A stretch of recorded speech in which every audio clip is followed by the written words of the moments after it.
warm welcome to everyone. This is the first in a series of 3 CPD sessions for Craft School Material World. So this has been developed to enhance your time with us and to support you to deliver craft school with your students. For each session, we will invite an education specialist to share their insights into sustainability or craft teaching, alongside a craft professional who will deliver a make-along workshop based on one of our 3 themes, and they are renewable materials, reclaim and reuse, and creative mending. We're going to be starting with renewable materials for today's session. You'll hear from our education specialist first, with an opportunity to ask questions. Following this, our make-along creative will share a short presentation about their work, followed by a make-along. You should have received a list of materials and tools with 2 different options. So one's like quite low tech, just to make it accessible to all. If you didn't get a chance to get those, fear not, you can also watch along and have a go yourselves afterwards. For those taking part, there will be an opportunity to share what you've made at the end and some time for more question and answers. You can also add your questions in the chat as we go, and Faith and I will keep an eye on them. All 3 CPD sessions will be recorded, so you can play them back at any time. Alongside these, we have monthly drop-in sessions, a more informal space where we can talk about different aspects of the project in more detail and offer friendly support along the way. Our first presenter today will be Bran Howell, our education specialist at the Eden Project, who we are partner with on Material World for the next 2 years. Very lucky to be partnering with them. Thanks, Bran, for joining us today. And I'm just going to hand straight over to you for your presentation. Thank you. Oh, pleasure. Nice to see everybody. Now, the first exercise is not running over like I did last time. So feel free to make signs and let me know if I look like I'm going to. But what I'm going to do is I'm just going to talk a bit about where I'm from and talk a bit about sort of what sustainability means to not just me, but us as a team, and how that fits in with the activities and the project. So I'm going to hopefully skip over to my. Can you see that? Can you see my screen? Yeah, I can. Can everyone else see it? Yes, we can. Brilliant. Brilliant, Okay, thank cool. you. Okay, so I thought, I'm not sure where you're all from, so I thought I'd quickly give you a skip around the Eden Project. And you can bid farewell to our old logo, which is on the left, and our new logo, which is arriving on the right. Now, this is the first time I've ever used it, so this is a momentous occasion. But anyway, let me show you around the site. I'm incredibly lucky to work here. It's like the best classroom in the world, and it's really important that we talk a bit about, once I've shown you around, a bit about why we believe that this is such a fantastic project and why it's so exciting to work with the Craft Council as well. So it's about a mindset as much as a practical hands-on thing. People sort of tend to approach sustainability quite a lot with their heads, but I'm very interested in talking about our hearts and our hands. So we talk about head, heart and hands. We want young people to be passionate about these things. We want them to be angry and a bit fed up and indignant, but we also want to give young people a practical and hands-on solutions that they can take away. And I think craft is just that. Everything about craft is about empowering young people to get on and enjoy it. So here's where we are, right down in the southwest. It's currently quite windy and wet, and it's been very windy and quite wet. But we do live in a gorgeous spot. I mean, there's the sea, and I'm kind of about 5 miles away, so it's a really lovely place to work. Geographically, it's a long way from anywhere, but it's very beautiful. We started with this. This is a giant old hole in the ground full of clay and rubbish and water. And you might think it's the worst place in the world to build a garden. Well, that was the point. We wanted to show people that actually nature's pretty cool, and give it a chance. It will, you can turn it from that into something beautiful. We also want to talk about humans and how humans can also be quite cool. And despite all the things you see in the news at the moment, we're also very good at doing positive things and creative things and reconstruction things. So we took this pit and we turned it into this beautiful garden. We've got the world's biggest greenhouse full of tropical plants. We've got loads of other things going on site. It's a very beautiful and dynamic space. Like I said, we've got the world's biggest greenhouse. We don't just fill it with rare plants, we fill it with plants that we want to talk about because they're useful to humans. And pretty much every plant in the world has been used by humans in one way or another. But so we have things like chocolate and coffee and bananas and all the sorts of cash crops that are so important. And we want to show the links between us and the tropics, and also us and nature, and do it in a beautiful way. We've got a Mediterranean biome, which has got the same sort of stories. You know, we grew up knowing about olives and all that kind of stuff as human beings, and we've been using them for a very, very long time. And it's the same with the outdoor biome as well. You know, there's hundreds of plants there, and they're all there because they're useful to human beings. We talk about environmental issues, obviously, and I think one of the reasons I love working here is that we're incredibly positive. You know, we're not here to sort of wag our finger at people and judge them. We're not here to sort of serve up doomsday scenarios. We're here to say, yes, there is a problem, and we'd like you to think about it, but we can fix this. You know, human beings are cool, and we got ourselves into this mess. We can really do a great job of getting ourselves out again. And I think, to be honest, that's probably why I'm still here, because it's got a really positive and can-do attitude. And I'm going to try and show you now how we get that message across. And I'm hoping this is going to work, because this is our plant takeaway exhibit, or as we call it, the dead cat. And it's on the way in, so everybody passes it, and it's been going for 23 years, 24 years, I don't know, but it was going before we even opened. And it really sums up rather nicely our approach to the issues around our dependence on plants and what life would be like if we didn't have any. So let's hope this works. Is that okay?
Okay, so I'm going to stop it there because it goes into another thing there. But the idea is that we use entertainment, we use creativity, and we use smiles to get messages across. And they can be really serious messages. But we discovered a long time ago that people don't read labels. So instead, we filled the place with artwork, and then you use the artwork to tell our stories. And they can be fairly sort of broad subjects. They could be any form of art, really. We use music, we use dance. But we're there because they're there because they all tell a story, and they all tell a story about plants and people and our relationship with them. And like I say, sometimes it can be a very general story, and sometimes it can be very specific. This is one of our latest sort of exhibits that's gone in, looking at the carbon footprint of concrete, aluminium, iron, cardboard, and plastic. There's a bit too much writing, to be honest, but there's a whole bunch of science behind these pieces of art, and the idea is that we use that to get our message across without being lectury or judgy or any of that kind of stuff. So let's talk about sustainability, because that's a big word that keeps banding around at the moment, and everyone loves to use it in all sorts of ways. I mean, there are lots and lots and lots of different versions of what sustainability means, and the Brundtland report is probably the most used, although it's probably quite old, but it's very old now. But the one that I always use is sort of leave the world as you found it. Simple as that. However, that's not good enough anymore, because leaving the world as you found it, it will still going to be a bit of a state. And so we've now moved into the realm of regenerative sustainability, which I still can't say. But anyway, basically, it just means leave the world better than you found it. So that's what we're up to now. And that's the sort of message that we're going out there. We can make this place better. We can make the world a happier and safer place for our young people to grow up in. And so that's the message that we get across when we talk to anyone about anything, pretty much, at Eden. How do we do it? Well, I want to introduce you to the development compass rose. Now, before anyone sort of starts thinking about making notes or anything, I've set up a deck of slides which I've handed over as a PDF, and if anyone wants them, then they can get hold of them either from me or Joe. I'm not sure how that was going to work out, but anyway, it's available. So don't worry too much about this. I'm going to skip through this and just introduce things. But if you want to use this, feel free, get hold of the deck and feel free. And also, I'm going to give you my email and my telephone number. So just give me a ring and we can have a chat about any questions you might have. But basically, this is a really simple way of looking at sustainability. What we want people to do is when they buy something, let me see if I can move on a bit. Oh, hang on, that's not supposed to happen. When they buy something, I want them to think about not just the thing that they've got in their hands, but all the other impact it might have on the planet around it. So, say for instance, if you were to buy a bar of chocolate, I would like people to think about, where does it come from? How is it grown? Is the world where it's grown being trashed by using ridiculous amounts of chemicals? Does it involve massive destruction of the rainforest? Or are people looking after the world that they're living in? I want them to think about the economy. Where's the money I'm spending going? Does it end up in the people who grew the products pockets, or are they working for nothing in terrible conditions? I mean, it's sad to say that slave labour is alive and well in our commodities industries. Coffee, chocolate. Well, you name it, it's out there. Children are working in the street, in the fields, and adults are not even getting paid for their work. And so we want to make sure that that doesn't happen. We want to think about that. We want people to think about where their money ends up. We want to think about society as well, and think about the effect of our product, or the product has on the world, not just on our society, but on the societies that are growing and making and manufacturing this product. Is this product a force for good, or is it a product that is sort of, causing problems in various parts of the world? Are people being sustainable about it? And finally, we're talking about who decides. Now, all these decisions, all these things that we're looking at, who is it who makes the choices about the world, the way the world works? Who is it makes the choices? Well, in this case, if you're talking about a bar of chocolate, it's us, you and me. We are the people that make those choices. We can choose what bar of chocolate we buy and how it's produced. We can choose where that money ends up just by choosing what we want to eat. We have a saying down here that our wallet is our weapon, and weapon is a weapon of change for positive reasons. So we want to encourage people to think about how they can get involved in sustainability, but also in the sort of the global issues that are affecting sustainability based around trade. So we talk about the compass development rose in many, many ways. And it's not just about buying things, it's about making choices, it's about sort of business decisions. Every time we make a decision here, we have to just sit down and discuss whether or not, what we're doing is going to affect the environment somewhere, whether it's producing tons of pollution in its manufacturing, or whether we're producing tons of pollution. We need to think about the economy. Where's the money that we're spending ending up? And is there going to be enough of it to go around? Because if we don't make any money, we're not here next year. We also want to think about its effect on people, on the society as well. And finally, obviously, we look at who decides. So this is a really useful tool to make or encourage people to sort of have a big 360 view on this sustainability thing. So we don't just focus on the thing that's in our hand, but all the stories, the backstories that go on beyond it and around it and behind it. And the more we think about that, the more we think about how our choices are affecting a person somewhere else, or a truck driver, or a farmer locally or otherwise, the more we're likely to think about what they need from their life and how they want to live, and our effect on their lives. So we use this a lot. There are millions of models, and I'm not quite sure what's going on here. Yes, I've managed to mess up with the slides, but there are millions of models, and they're all pretty much the same. You know, they're all out there to make you think about the sort of those three tenets of sustainability: the sort of people, planet, profit. However you want to label them, it's about thinking in a much more holistic view rather than just focusing on the thing that you want. And we've got lots of activities and things that I could talk to you about at another time that we do around these sort of models.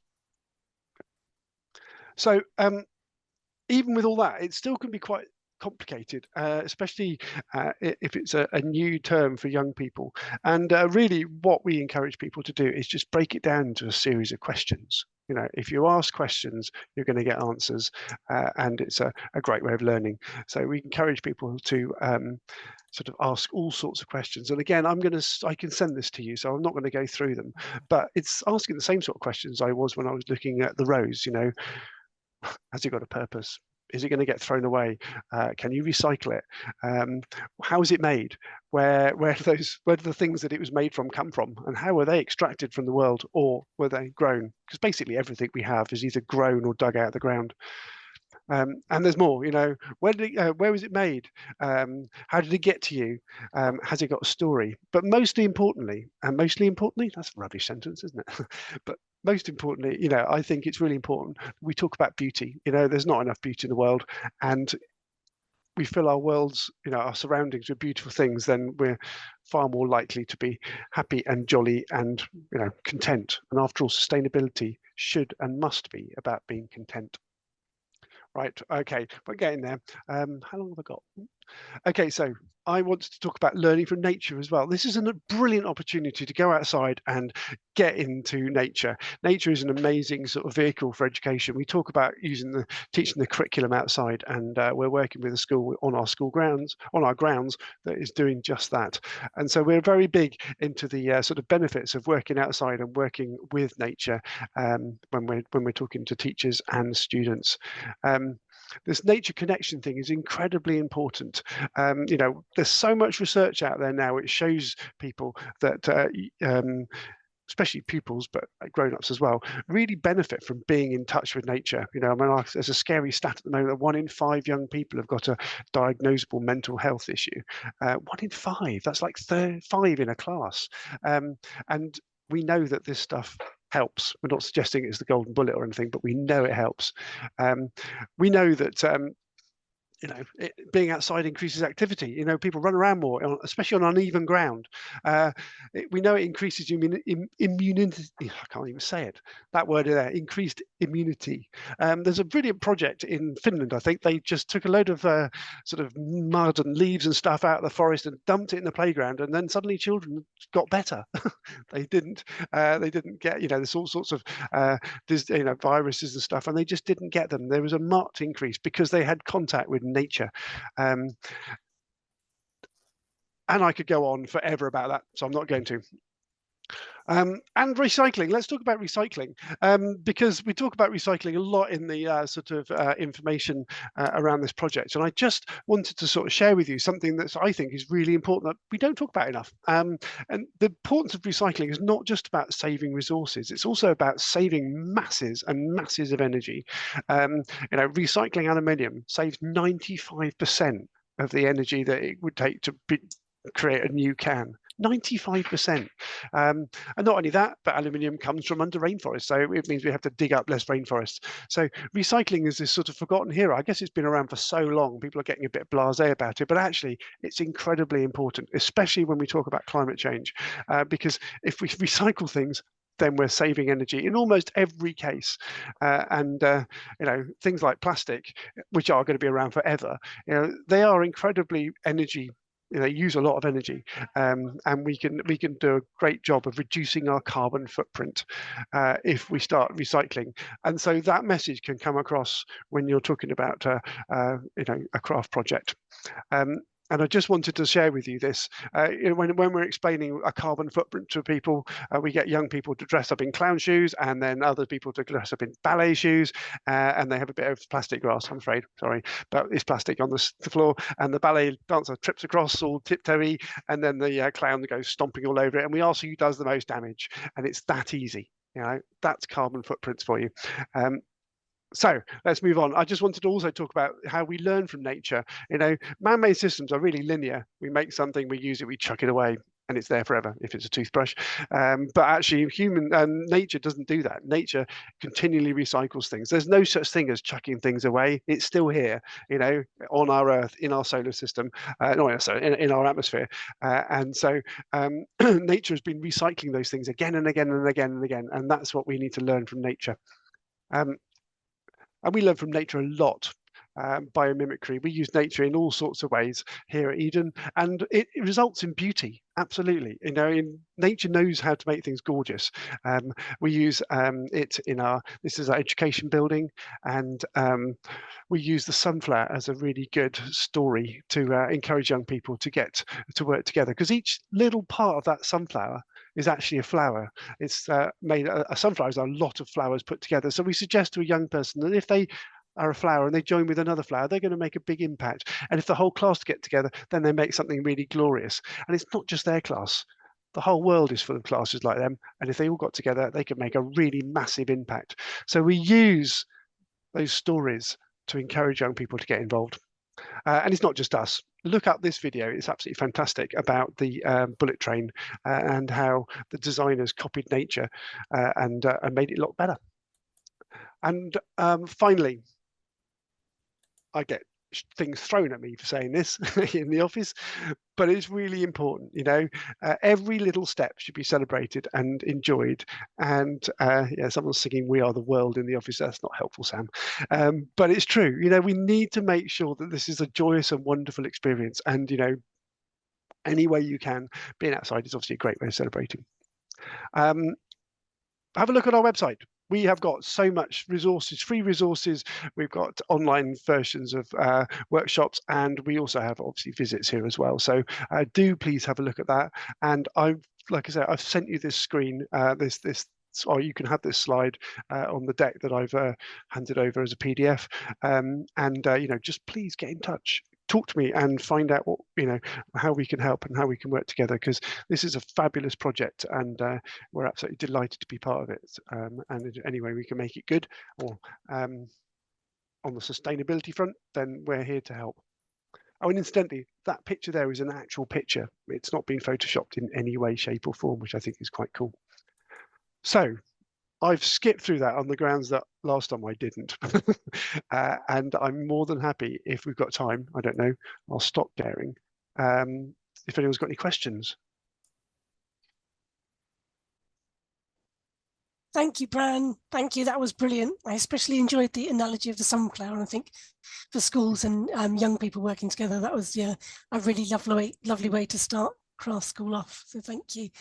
Have we got any questions? You can either drop them in the chat or put your hands up and Faith and I will have a look. Or Nicola, thank you. Nicola says, thank you, Bran. That was very inspiring. Just having a look down. Has anyone got any hands up? Let me just... While we're looking, Bran, I've got one. Any tips for maybe schools that don't usually work outside or create outside? Perhaps people living in cities that have like less green spaces, as well as people living in rural and coastal areas, how to get started if it feels a little bit daunting? Well, not surprisingly, we get a lot of schools coming to us and go, oh, we want a pond, or we want a this or a that, and we always turn around and go, well, no, that's not how it works. We're not interested in talking to people about what they want to have. We're really interested in talking to them about what they want to do, and when they go outside. So we encourage people to just go outside and try stuff, and I know that the pressures of the curriculum are ridiculous, and I know that there's all sorts of health and safety monsters out there, but actually I would suggest start small and go outside and enjoy it. Just do it for a short burst of time, doing something like, I don't know, it's not the right time of year for that one, but you know, even trying to find two identical leaves. If you can find two identical leaves, then you're a genius because they don't exist. But there's a whole thing about sort of, you know, how nature is individual and unique and beautiful, just like us. And so there are all sorts of little tiny activities, little tiny things that you could do that you can't do in a classroom that maybe would take 5 minutes. But I bet you that those young people, when they go home, will remember those little 5 minutes outside. And the learning you can get from that is quite profound and deep compared with the sort of amount of stuff that you have to get through in a classroom. We're also very keen on pointing out that you can do pretty much all your lessons outside. I know it's harder and it's, you know, it's not always possible, but, you know, we do encourage people to sort of think about how they can not do something outside when they finish their maths and everything's done on a Friday evening, but actually to go outside and do some maths. And that's also another really important part of our sort of encouraging people to go outside. But I could talk about this all day because it's one of my passions. And we're actually just coming into London in a couple of weeks' time to talk to a school about how we're going to turn what is essentially a nature desert into a nature-rich resource bank for them to be outside and using their spaces a bit more. So I can, if anyone wants to talk to me about that, then please just get in touch and we can throw as much at you as you can catch. Thank you, Bran. Thanks. I think we've got time for one more question, but those of you that have got materials and tools ready for Ella's session, you can be getting those ready while we're doing the last questions. I'm just scanning down now. More. You can also ask in person as well if you'd like. Put your camera on. It doesn't just have to be in the chat. Look. Bran, I really like the idea of it not just being like art and design technology lessons, that it could be a maths lesson, you know, bringing it across the curriculum, getting other teachers involved as part of craft school. Yeah, that sounds really exciting. Okay, I'm just spending a bit of time scanning down, making sure that we don't miss Andrea anything. has a question, I think. Okay. Oh, great. Oh, yes, it just popped up.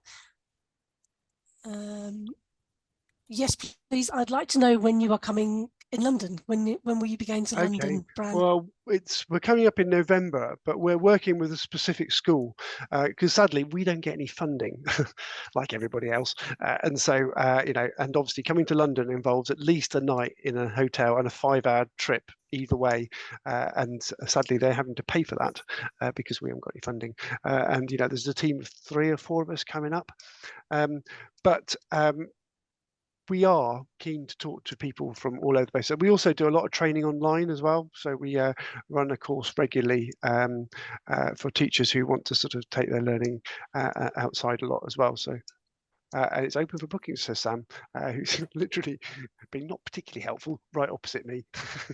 Okay, so But we can either add details of that in the chat, Bran, or we can send it out to teachers after today. That'd be great. Have a mooch around our website as well, because there's tons of free stuff and courses and things that we can offer both face to face, which is obviously great because you come to Cornwall, which is brilliant, or we can do it online.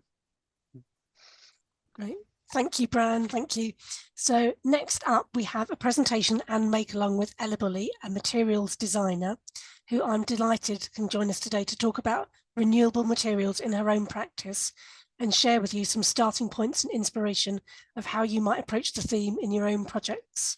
Ella, over to you.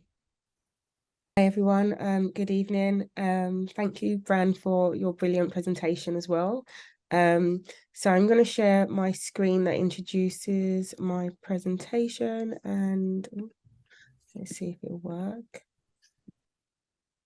Okay, is everyone able to see that? Yes, I can see it. Oh, amazing. I can too. I'm just gonna view.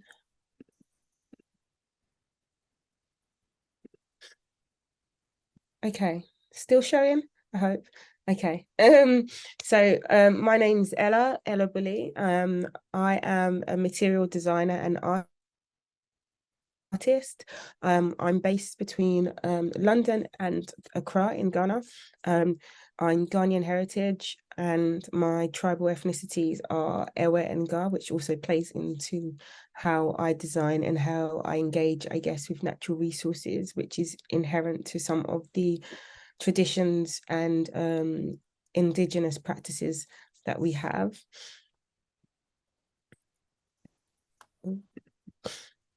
So I'm going to go straight into my most recent project. And this was Exploring Timber with Wasserman Limited, which is based in Accra, Ghana. That is the owner and also happens to be my uncle from the Ga side. And in terms of looking at how we look at resources, especially how we use renewable resources, the Gas have their an indigenous religion, which, although we're not part of anymore, it does play a role in terms of how my uncle looks at materials and how he engages with them. So he doesn't buy materials by the sheet, he buys them by the tree. And he would actually travel to the north of Ghana, to Bogoso, and he will select the tree based on based on elimination. So he eliminates them based on their age and the role they play into the local ecological system. So any tree older than 100 years old, he tends not to look at cutting or using them. He doesn't throw any part of the tree away when he does work with them. Everything is used, either in terms of the furniture that he makes or in terms of producing the furniture. So he has his own kiln on the site. So this is actually quite a big factory processing plant, and has a staff of about 20 people and 4 apprentices. The sawdust is used to fire the kiln to heat dry the wood. Any other streams or scraps that can't be used or utilized into the design of his work is then either given to the community members, which tends to be women, to actually use as firewood for their businesses or for their homes. So the project I worked on was creating a collection of stalls. And these are 3 stalls that kind of represent or pays homage to the female role within the Ghanaian landscape and society, and the different areas of their, I guess, rites of passage. So from nurturing to adolescence to spirituality, which is, I guess, adulthood. There is part of the Ghanaian ethnic community and their indigenous religions where they look at women as the intermediaries between the spiritual world and being able to pass on those messages. And that's something only women can do and not the men, whereas the men will play a different role in that sense. So it was just paying homage and celebrating them in that sense. The wood that we used, or I'd selected, is everything that I found as scrap wood around the factory. And these were walnut wood and redwood. The adolescent chair, which is the one on the far right of the 3 that pictured on the left, is actually made from guava tree, which we found as a result of the after effects of a storm, and we utilized that wood. Pardon me. And these is the 3 when we photographed it at a nearby area that's just off the coast. And that's just showing basically the detail and the grains that you could find. So the idea is that if this is purchased or redeveloped, no exact chair would be the same, since we would always use scrap wood. And it's also celebrating the beauty of, like, the, I guess, the uniqueness and the difference of each piece of the material.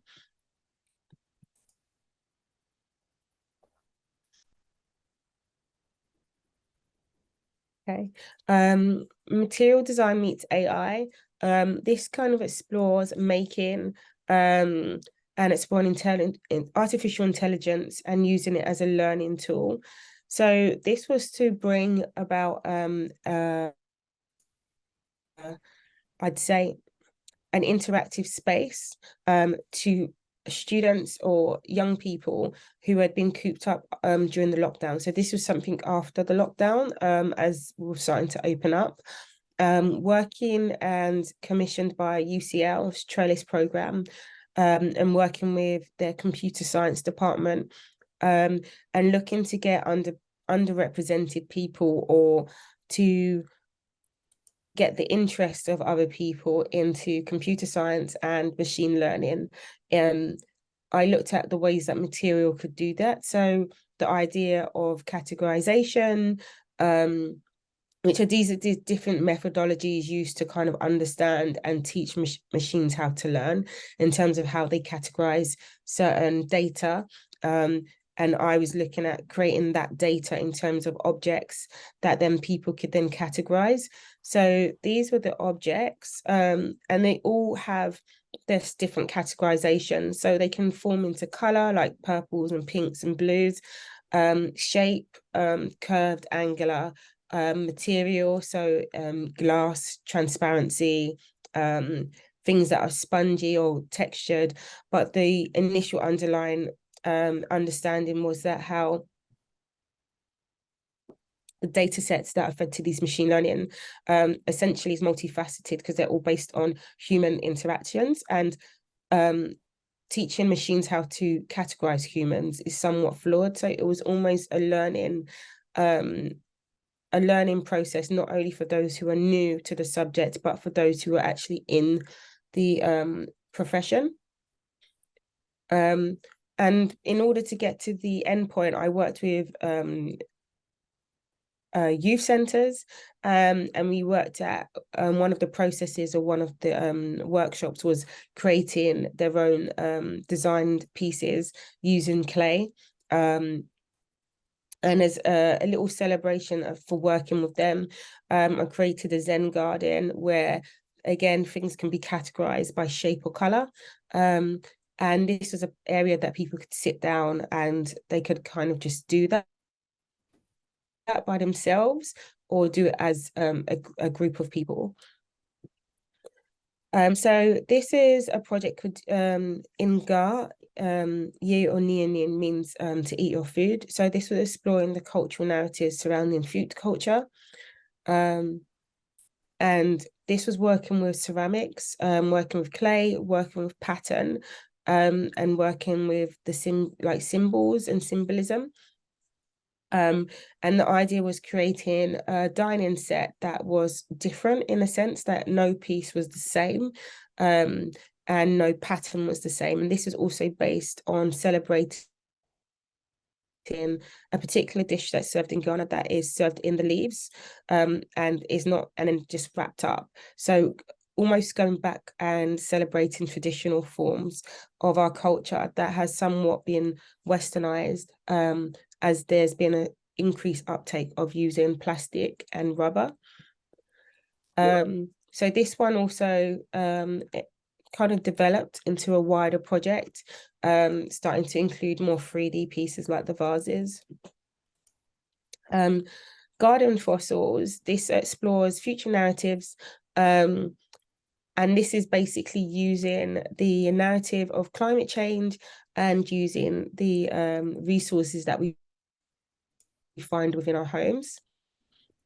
So noticing from my earlier investigations and research was I stumbled upon how cherry blossoms based in Japan, specifically Tokyo, some researchers and scientists had predicted that it was due to disappear due to climate warming in a localized area, which led me to explore plants and flora and fauna that essentially we have within the UK that may start to disappear or starting to be affected by climate change and global warming. But looking more at localized warming within areas that have, I guess, developed from being suburban to being urban, as more people move out of the central city of like London or central areas and move out into more newly developed and newly renovated areas. One thing that I noticed was the time of the bluebell, which is now listed as an endangered species. And essentially over time, you start to notice that the window of where it blooms is getting shorter. And that is because the pollinators react to sunlight, whereas the actual plant reacts to temperature. So as soon as there is a deep frost, it kind of signals to the bulbs and that it's time to basically prepare to bloom, and that's the key trigger. So if this deep frost is not happening earlier, or is happening earlier or later, that essentially throws it out to sink. So it could happen much earlier, and they can bloom. However, the pollinators, which are the birds and the bees, react to the sunlight. So when the days become longer, they have their alarm, I guess, to get to work. So even if the plants are in full bloom, the pollinators won't get to pollinating, and this throws out out of balance. So I investigated how, rather than how we would essentially try to combat that, I looked at how we could essentially start to create keepsakes and how this might manipulate how people engage with disappearing flora and fauna.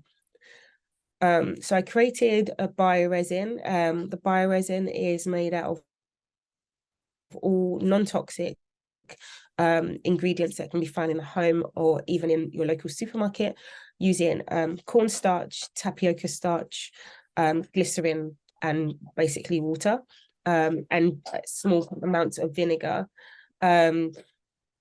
That vinegar essentially works in terms of combating like mould and keeping it to enabling it to preserve. It's cooked over a low fire, and essentially once it dries, it dries into this transparent like substance. It was totally experimental. I was just wondering what would happen if I added things to it, because essentially I was looking more into the bioresin. And I started to add seeds, and from seeds I added herbs, and then I happened to have a cherry blossom tree nearby, and collected some of the fallen blossoms, and noticed that it started to preserve the actual flora and fauna. I did go back to the blueberry field, and we found we were able to take blueberries that have already been damaged or have been uprooted by other local animals. And that's how the garden fossils were produced, by incorporating the bluebells into the bioresin and then using light pieces of sandpaper and a handheld machine to kind of Dremel it and make it more tactile to touch. So the idea was making future fossils for future scenario if people were starting to become keep holders or starting to archive the existence of items that once existed. Saccharum is an earlier project, and I explored sugarcane. Essentially just had this obsession of sugar for some reason, and how this one crop that kind of manipulated and influenced and changed everything from migration to global policy to politics had now become a devalued material. So I found some sugarcane in a local market and essentially dissected it to create a material palette. Everything from boiling, extracting, creating my own glues to make my own paper, my own pulp board, seeing if I can drill it, polish it, and it's just a constant interrogation. And I started looking into the work of sugar itself, particularly like icing sugar. Once it dried, I realized it was reminding me of a ceramic. So my next question is, can I make this from 2D to 3D? Can I engrave it? Can I file it? Can I sand it down? Working again with pulled sugar, reminding me of glass blowing. So can it be molded into bowls and other forms of dining ware? And then looking in terms of honing down and focusing on the elements of the sugarcane that I'd want to work with. So that is the pulp, the juice, working alongside or speaking to a sugarcane mill who produce sugar. They informed me that the pulp of the sugarcane is not wasted, it's actually burnt down, and that energy is used to provide energy for the mill to produce the sugar. Other people I know that they have broken down the pulp similar to that of bamboo to make it into a fiber. Producing my own material and then interrogating the way it can be used and on what machinery it can be used. So this was it being used on a metal lathe, and starting to actually celebrate the crafters and the people who make things handmade, who manage to really understand the material. So what I did is take sugar from back to the dining table as it was introduced, but more as something that we could celebrate, and something more monumental, and keeping in line with everything that comes from the sugar. So things with slight texture and mixed with the pulp. The grey colouring comes from the ash that's turned into almost like its own food colouring, and just using different techniques of I'd say marbling and press moulding and stone carving. So you're still using traditional forms of craft. So with Project Interpatria, I think this is the last one I'm going to speed on through. So I explored the influence of culture and the tradition of designing in the home. And this started from my visits to Ghana and wanting to bring a souvenir back. That wasn't my typical souvenir that I already had from going from such a young age, and taking all of my experiences and encounters and trying to make an object from it. So going to a shop, I looked at the African mask, which is not something that is normally used in all ethnic communities. But then I noticed that the masks that we do have are tied to certain traditional festivals. And I went back to the drawing board and discovered Jesmonite. Jesmonite is something that you can also buy quite freely online in case you're interested in making, and that allows me to produce rapidly. You can manipulate the colors, and I wanted to work with tiles simply because tiles can be used either as an individual coaster, but then at the same time, if you use it in multitude, it could be used as something much larger. And I looked at layering and shapes and symbols. So the theme was dwelling, and this is kind of how my research kind of spans out in terms of questioning things. And it's not something that's linear, or it's not something that's very orderly, but it does map out, and then it drives home to the question. So looking at the traditional symbols of the kente cloth, which is a cloth that Ghana is renowned for, I wanted to link back the production of the tiles and the colours I used to be informed by this. So producing my own symbols based off my interaction and in interviews of people who have expats who have left Ghana and are living abroad, and those who return, which are the repats. And that was used to formulate different products for the home that kind of reference different areas. So beadings for a table leg, which reference like the crumble, making home system for producing your own medicines and oils, which is something that traditionally we already use, but there's not a system in place because everything's done in the kitchen. But now, because we're in a new climate, i.e. living in the UK or Europe, there's an additional process of melting things down. But I wanted a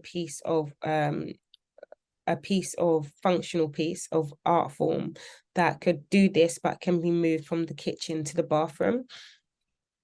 This is my quick video. I hope I'm okay for time.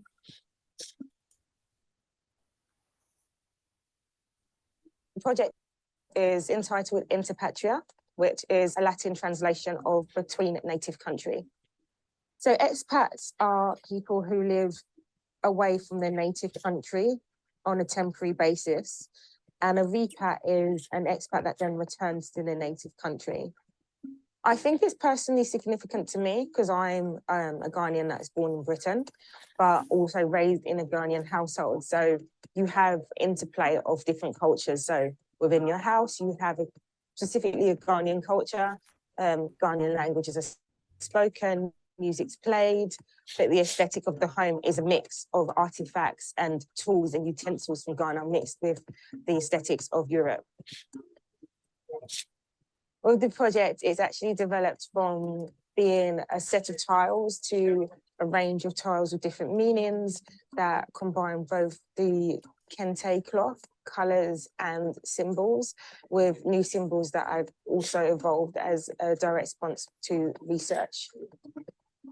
As a material designer, I focus more on the materiality and how I can use that to develop a narrative or a concept or story behind the actual pieces or objects. What I did with my colour palette, I decided to hone it down, and I've used blue, green and purple. But what I've done with those colours is I've split them into two different tones. So they still have the same meanings of the kente cloth, but the variations would reference either the repat or the expats. So what I'm presenting for the final outcome in terms of the exhibition at the end of this residency is a range of objects. I'd like the audience to be transported into a different realm and also present a new narrative of Western Africans, especially expats and repats.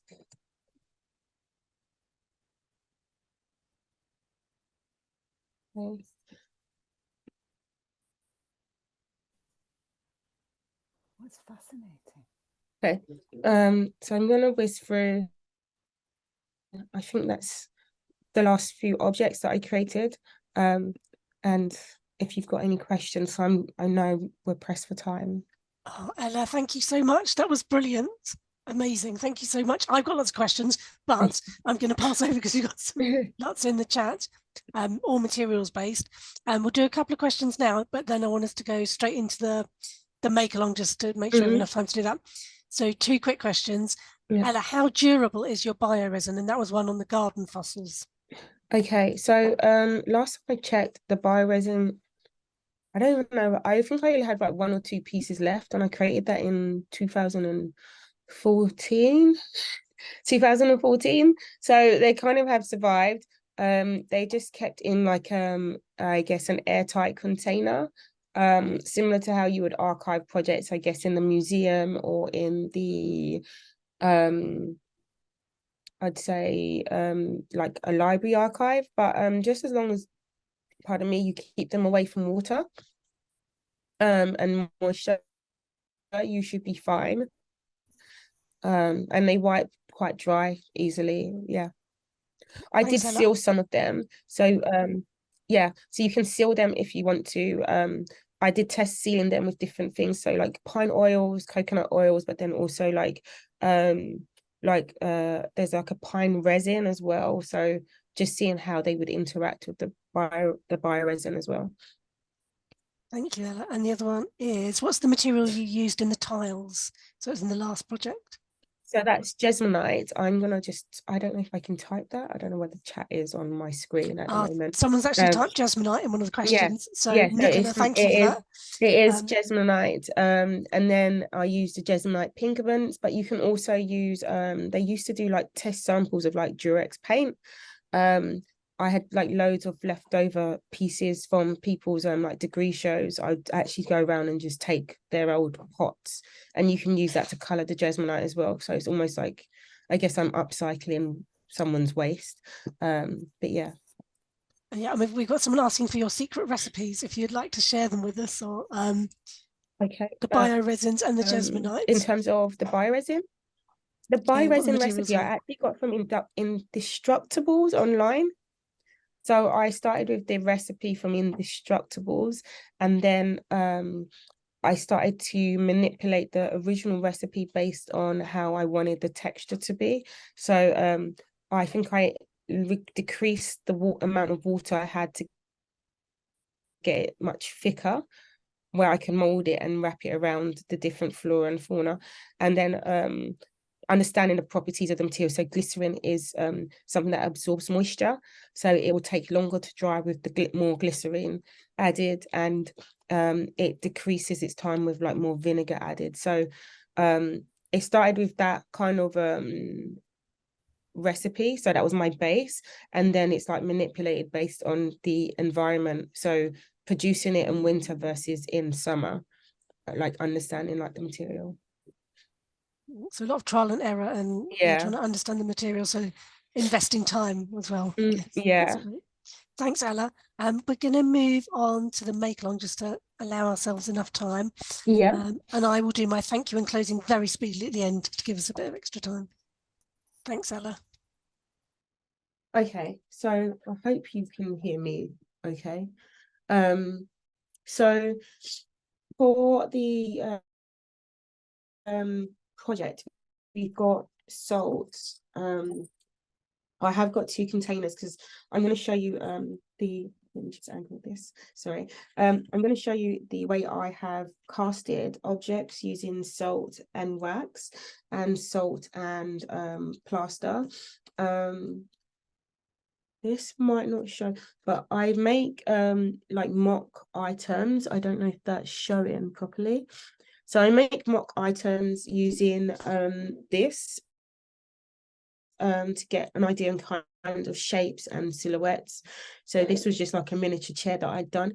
I have started the bases of another chair using the plaster, which I'll put here. And these are a few things that I have as well. So I have got some dried tea, which we're going to mix in with the wax that I have prepped. And then in terms of using color, you can use color in terms with the plaster. I use old tea bags. This is hibiscus, so it's giving it a red color.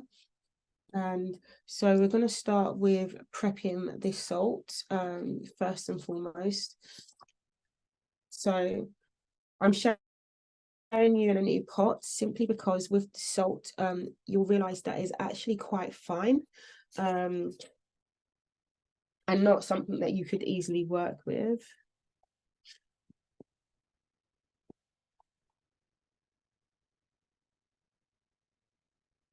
And in order to do so, you would need to add a little bit of water to give it the consistency of that of like, I guess, sand, like damp sand.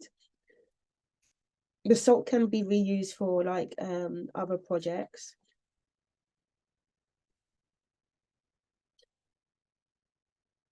And then for those who have got wax and have got a hot plate, because I'm using the cooker, I will go from like side to side a little bit.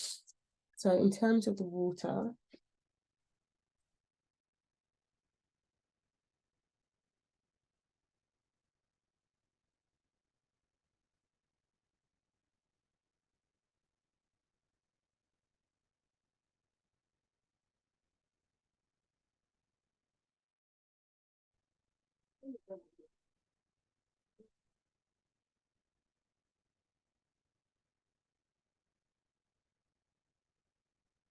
so in terms of the water, what you're going to do is just add a few drops and see. I just watch based on how much is like absorbed.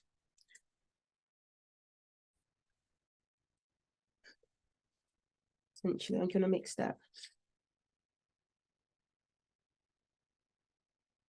And this will just essentially allow your salt to be more solid and more able to kind of mold. So essentially what you're going to be doing is working in a top-down effect and also working in terms of layers. So I'm going to show you how I produce the base of like miniature like furniture, which I've done with this one. That's something I've done earlier.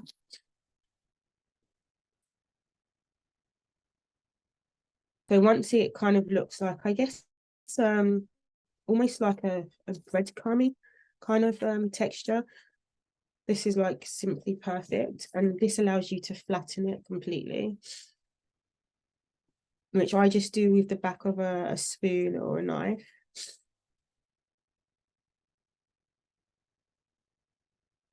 So I'm going to show you how to work with the plaster first.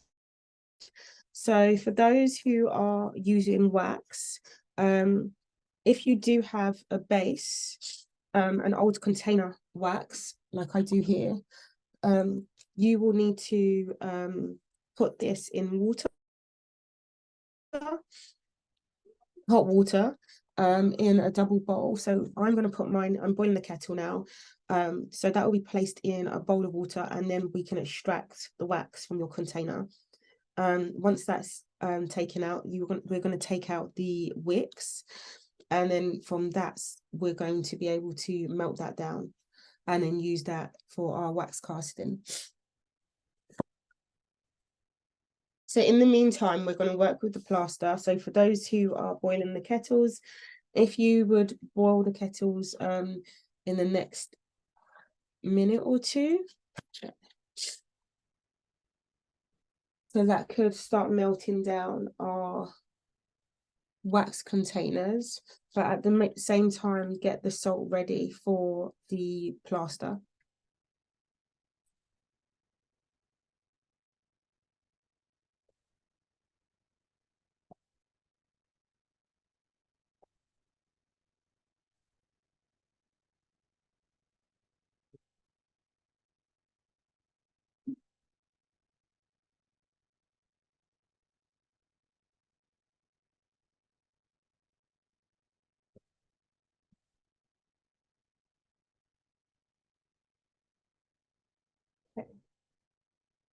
So my kettle's boiled now.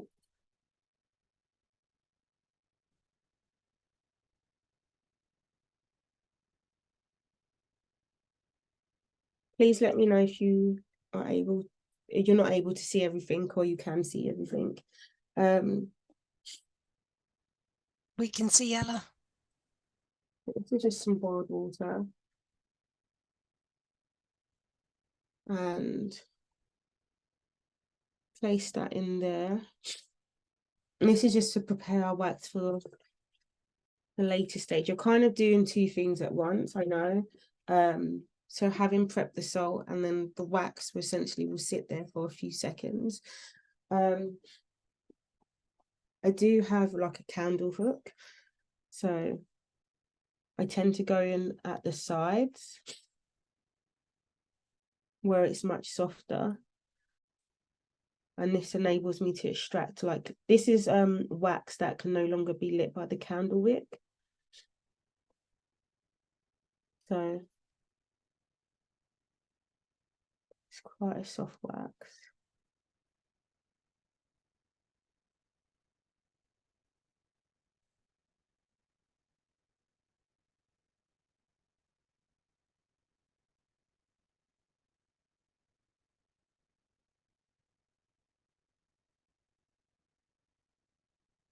So as you can see, I don't know if you can see very closely, but there is actually the wick that we need to remove at the bottom. You can use a flat or blunt knife to do that. So I don't know if that's showing on the camera, but that is the candle wick that you'd need to remove.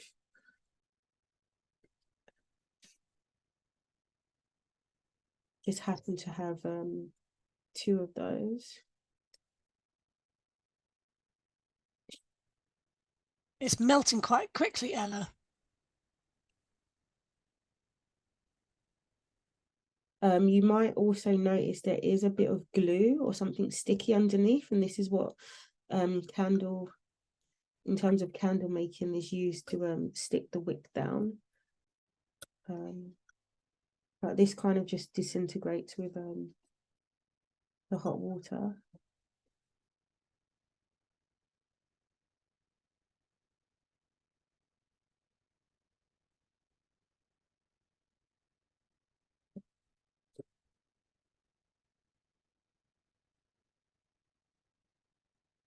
So if you're able to break parts of your wax,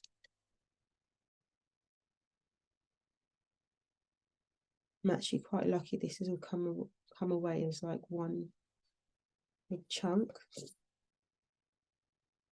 We're going to heat this on either a hot stove, or you can heat on the stove later. And the reason why we're going to go to the plaster is because plaster takes much longer to set. So hopefully it should be set by the time we get to finishing the wax. So I'm going to set this aside.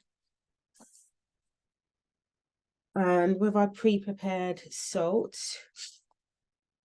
which should be laid flat, we're going to essentially draw the shape, or not draw the shape, I guess, inadvertently carve your shape. Okay,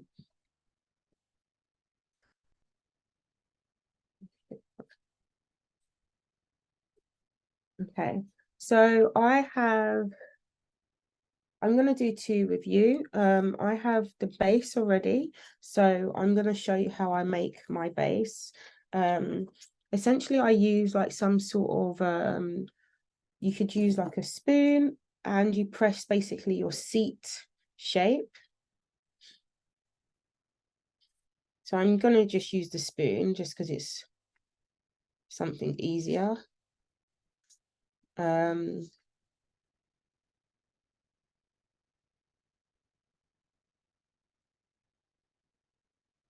I'm basically just pressing down almost like a footprint. And this essentially could be like your, it could be the space of your stool or your cushion or the chair. I'm just going to clean that up.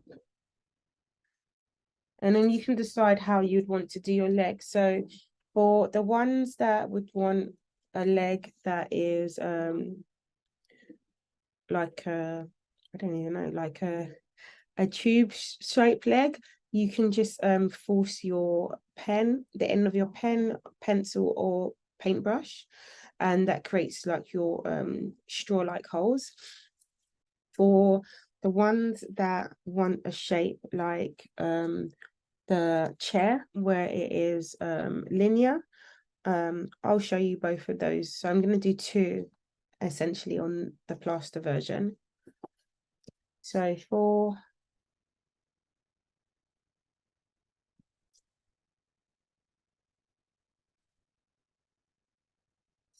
for the linear, you would essentially just drag your brush, end of a paintbrush or your stick or your pencil across, and that gives me the linear line. I also tidy up the edges just in case, because that also affects like how neat you'd like it to be. And then for the holes, it's essentially just forcing a hole inside. So with plaster, it tends to absorb, because salt absorbs water quite easily. You might realize this when you pour it inside. It does look like a little bit of a face. And then just tidy up the edge or the edge of your seat in terms of how thick you would want that seat to be. So carefully place that to one area, and we're going to mix the plaster. And the plaster, you would actually need 2 parts of water, and no, 1 part of water and 2 parts plaster. I tend to do this by eye. I'm just reusing my cups from earlier.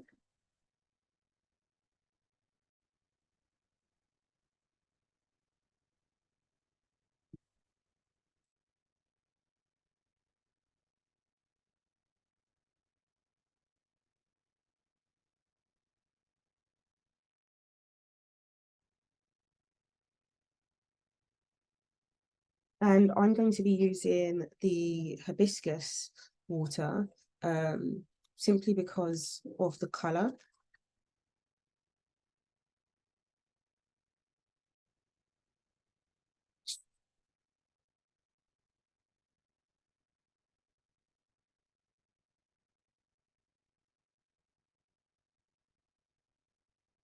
That is a bit much for what I need, but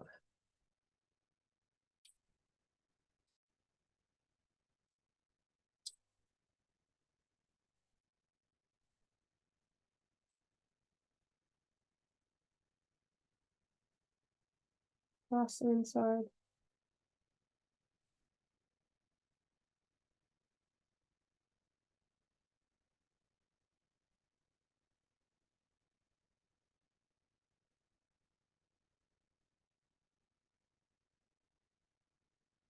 Although you can't see what I can see in terms of the amount, I tend to do it by eye.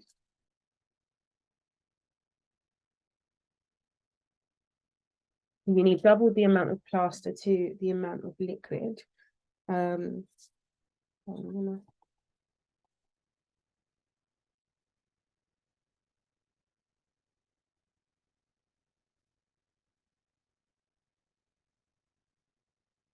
I've got a little island formed,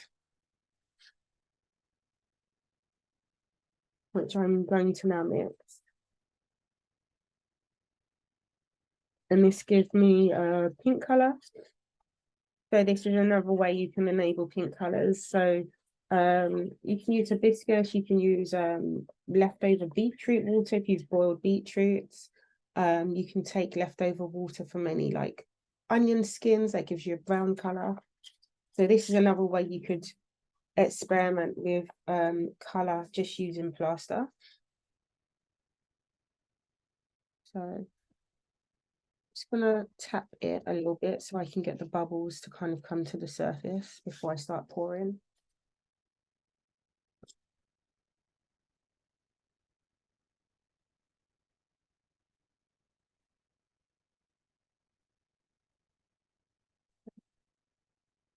Now, I tend to pour in the holes, even though you might not be able to see that. Nice.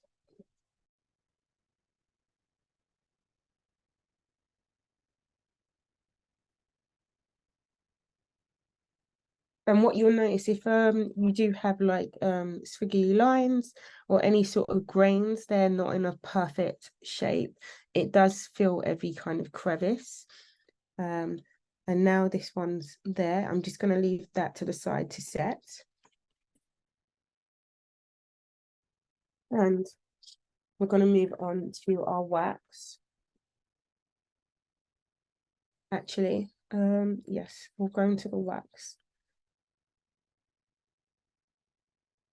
So before I move on to the, I was going to move on to the wax. Actually, no, I'm going to show you how I make the back of a chair using this one base that I've done previously. So one thing about plaster is plaster has the ability to stick to each other as long as it doesn't have anything to affect like the surfaces, unless you've like added like a soft soap or something like that. So I'm going to make a back to this chair similar to the way I've made a back to this chair.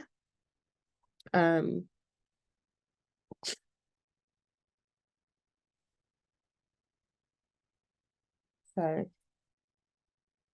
if anyone's got any questions for the plaster stage, please let me know, or Thanks, Ella. I'm keeping an eye on the come chat. up on, I don't know if I can get the chat.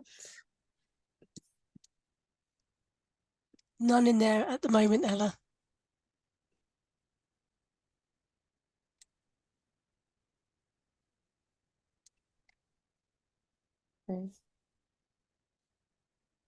Okay, so in order to get the back for the chair, you're essentially going to lay your chair in Let me see if I can angle it this way. You're gonna lay your chair in on its side and then make the back this way, very similar to how you made the seat. So I'm going to push back into the salt. I'm using the back of an opener to just give me the shape that I want. This is another way. I'm just going to press the shape down. I kind of like using metal objects that this opener just gives me, because it's able to give me that angle. I'm going to just measure the width, because essentially what you're going to do is measure, you need to then extend this to allow this to sit inside. So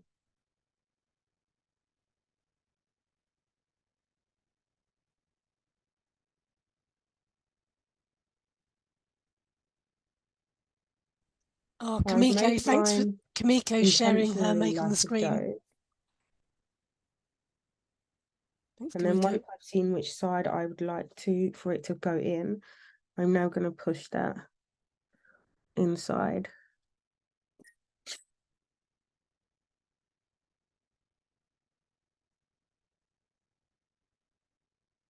And then make sure you add enough of the salt around the existing model just to keep it in place.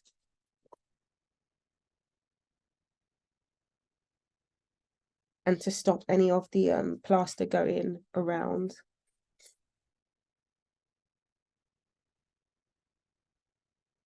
So as you can see where it's placed in, there's an area that wouldn't get I'm going to use this camera as well. There's an area that wouldn't be able to go to the full back, so I'm going to push that away as well.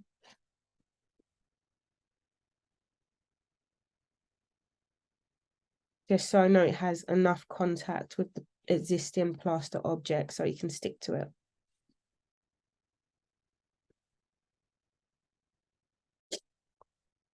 Okay, so my plaster is starting to set. You can either mix the existing plaster, new plaster, or in my case, I'm using some of the leftover plaster that was mixed that still hasn't set yet. So I'm going to pour this in.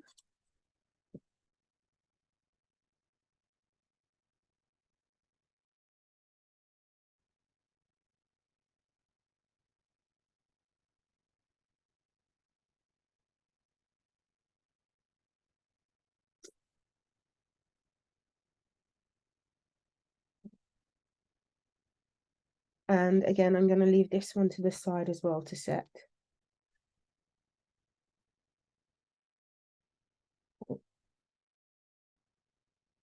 Now this is the salt for the wax. And wax is a little bit more forgiving than the plaster. Also, something I need to mention about the plaster, when you are mixing it, whatever leftover liquid plaster you have, please do not pour it down the sink or a drain, because it will solidify and block the drain in that sense. So for the salt, just remember to add a few drops of water in order to get that kind of consistency to damp sand, and then mix that all in, and that would allow you to press your objects and your shapes to this. I'm just going to add that leftover drop into here. Okay. Is everyone ready for me to move on to the wax? Ella, we're going to have about 5 or 6 minutes. So yeah, that'd be great to move on to Joe, the wax. are you on mute? Let me see. I'm not on mute. Can you hear me? Yeah, you've got about 5 minutes. So if you can do the wax, that would be great. Okay, so I'd muted the laptop, sorry, and so I couldn't hear anything. Okay, so in terms of the wax, I have melted down my wax from earlier, and it's on the cooker. I'm gonna just show you how I did this chair. I'm gonna smooth down my salt area. And I do prefer this setup, which is the sliding chairs, sliding table chair legs. And then I'm just gonna smoothen that away.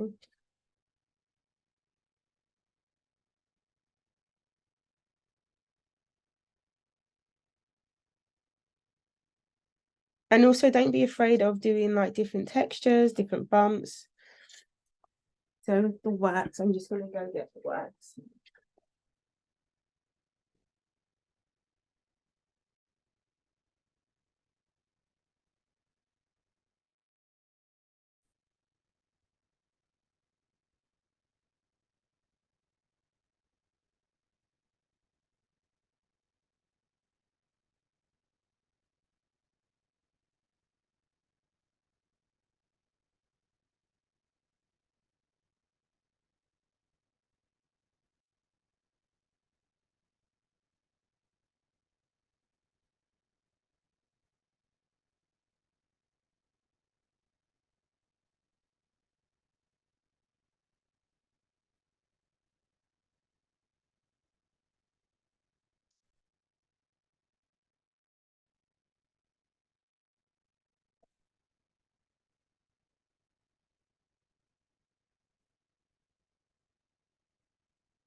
Kamiko, while we're waiting for the wax, I can see you have a plaster piece. Can you hold it up to the camera? It is. Actually, Oh, this one wow. is the wax. That I didn't have plaster, so I only use Ah, the wax. And I use the beeswax. oh, Quite that looks cute. great. Thanks for sharing. Yeah, I just thought we were waiting for the wax to melt. It was a Yeah, great this one is opportunity to another see. one. It's just trying to be. Can you see? Okay. Yeah. I'm not sure. And how did you find pressing into the salt? Actually, I'm quite impressed. It's quite solid, and it's almost like when you do the sun casting, it's similar to that, and it's quite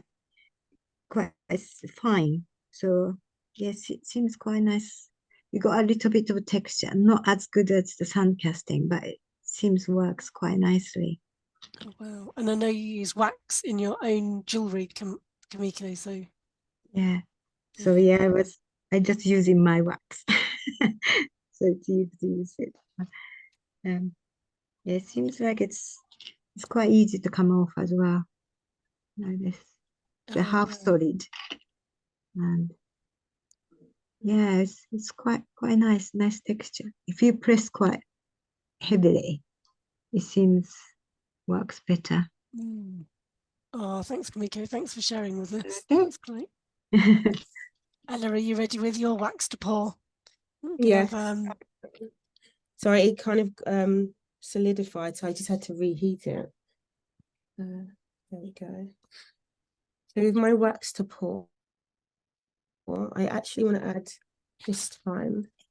Actually, I'm going to pour the legs in first, just because it has a little bit more fluidity. And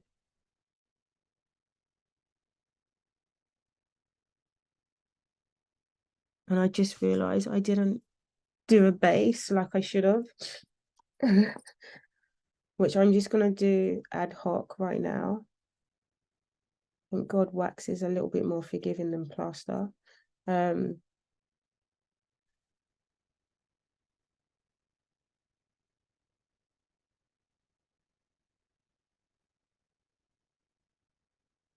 This was what I was saying, that wax allows you to work in layers.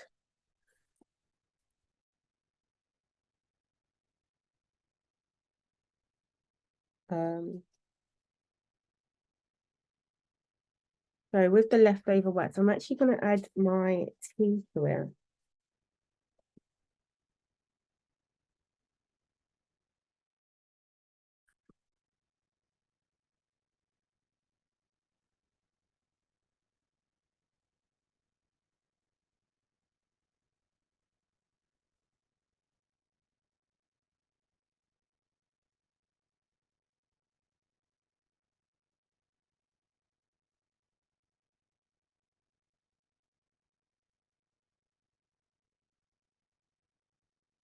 Okay.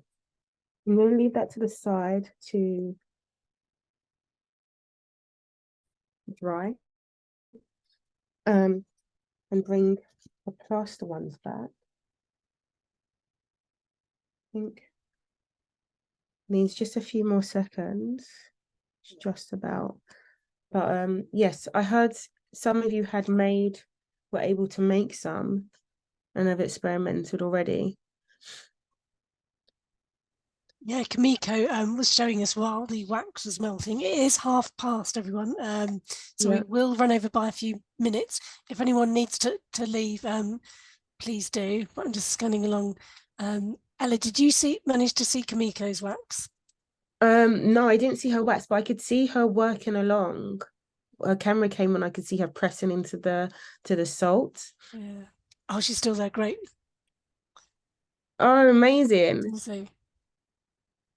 So essentially, if you were working with the students, you could have them start to make their own kind of, I guess, they can either do something realistic, as in like furniture design, but at small scale, or you could have them produce their own little miniature worlds. So the plaster can be painted, you can mix it with different colors. They could essentially make like their different terrains. So this goes into like set design and art direction as well. It has a lot of possibilities for like just using salt, which is readily available, and wax. With Christmas coming, there should be like an abundance of leftover candles that you guys can melt down. Plaster is also a good thing. So this is just, I think, just about set. Well, actually, you took it out a little bit too early. So I've only got 2 legs instead of 3. So what I would do normally is once I've taken it out, I would leave this to dry a little bit with the plaster before I start to brush it off with the paintbrush. So I'm going to put that to the side. Thanks, Ella. It's such a great idea to add pigments with the renewable materials. I think we're having a lot of lovely comments in the chat thanking you and just saying, yeah, everyone's excited to start experimenting. So that's great. Thank you, Ella. Was there anything else you wanted to sort of wrap up with? No, so it's just that. So once they've all dry and set, so the plaster tends to just start to harden. Normally it would harden in like I normally leave it for a good 15-20 minutes. The wax has still kind of warm, kind of bringing it out kind of prematurely. But apart from that, just make sure to brush it off. So essentially, even though